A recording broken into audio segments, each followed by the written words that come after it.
देखो एक्सरसाइज है 6.4 और क्वेश्चन नंबर इसका हम लोग देखेंगे 2। एक समलंब चतुर्भुज है ABCD।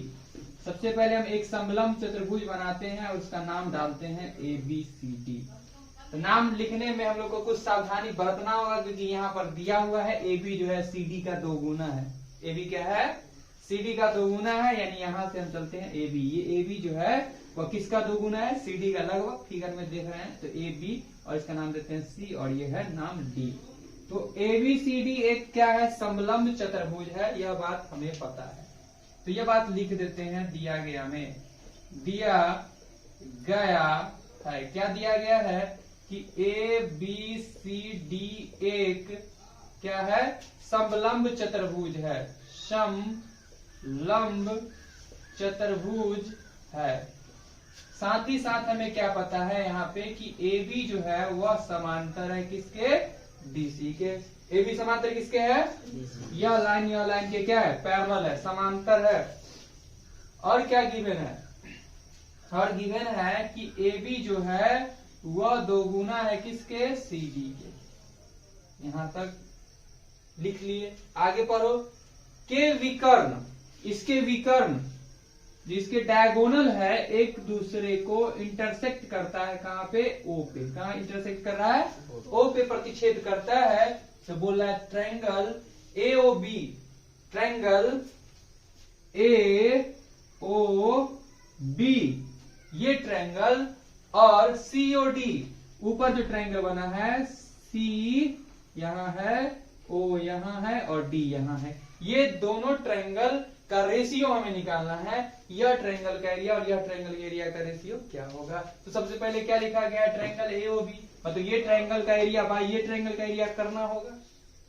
उससे पहले क्या करना होगा कि दोनों ट्रायंगल सिमिलर है या नहीं, ये बात प्रूफ करना होगा। अगर ट्रायंगल सिमिलर हो जाएगा तो हम लोग बहुत आसानी से बोल पाएंगे क्या चीज कि समरूप त्रिभुज के क्षेत्रफल का अनुपात उनकी संगत भुजा के अनुपात का वर्ग होता है, जो थ्योरम 6.6 में हम लोग पढ़े थे।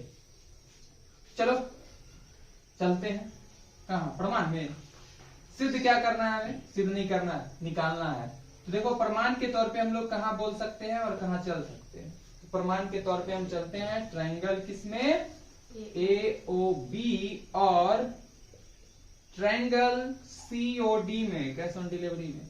ये दोनों ट्रायंगल में तुम लोगों को एक चीज तो पता चल गया होगा कि ये लाइन यह लाइन के पैरेलल है, यानी कि यह एंगल के बराबर होगा। जब दो समांतर रेखा को, जब दो पैरेलल लाइन को कोई तीसरा लाइन इंटरसेक्ट करता है तो बोला गया था क्या कि ये दोनों एंगल आपस में बराबर होते हैं। इसको बोला जाता है अंतः एकांतर कोण ना। अल्टरनेट एंगल क्या हो जाएगा? Interior alternate. अंतः कोण जो होंगे वो आपस में बराबर हो जाएंगे। तो बोल सकते हैं ये बात कि हम लोग बोल सकते हैं कि एंगल जो होगा OAB, angle OAB is equal to angle DCO के या OCD के या एंगल OCD के। यह बात कहां से आया? तो अंतः एकांतर कोण से।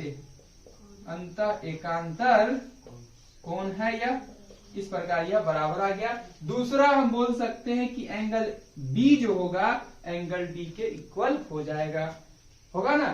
तो बोल सकते हैं angle OBA is equal to angle ODC, angle ODC। यह भी बात अंतः एकांतर कोण से ही आया। हालांकि दो एंगल मिल जाता है, खुश हो जाते हैं। तीसरा भी दिख ही रहा था तो लिख ही लेते हैं। वर्टिकल अपोजिट एंगल इक्वल होते हैं, पता है ना।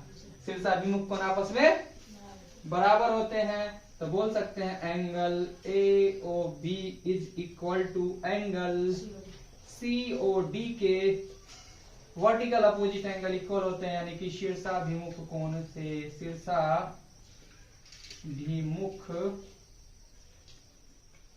शीर्षाभिमुख कोण से यह बात हमने जाना।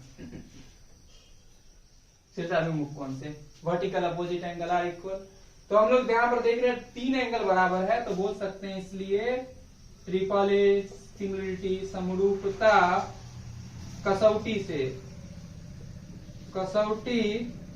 से क्या हो जाएगा? ट्रायंगल AOB सिमिलर ट्रायंगल होगा COD के।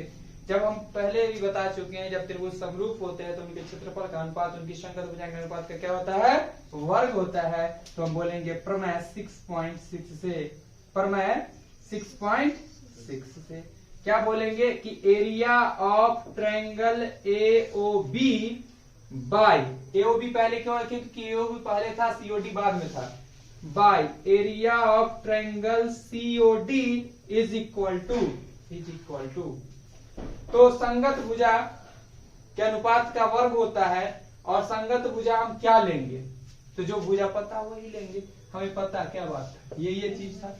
यानी कि इस ट्रायंगल का AB, ध्यान से, इस ट्रायंगल का AB, सिंपल सा बात है, जो एंगल होता है उसके सामने का हम साइड देखते हैं, तो एंगल O के सामने का साइड क्या है, AB, O के सामने का साइड इसमें क्या है, CD, क्या है, CD, इसका क्या होगा, स्क्वायर होगा। समझ आ रहा बात, देखते जाओ।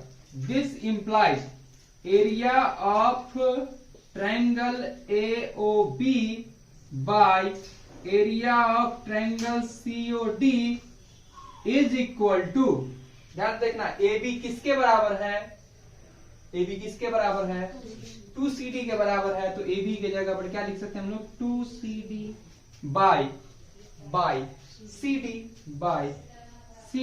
स्क्वायर है, तो CD से CD 1 टाइम्स कैंसिल, 2 का स्क्वायर आ गया 4 और 1 का स्क्वायर 1 आ गया।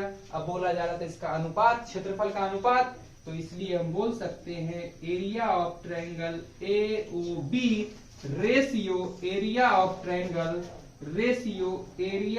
Triangle COD is equal to 4:1, और यही इसका फाइनल आंसर होगा। चलो इसको कर लो नोट।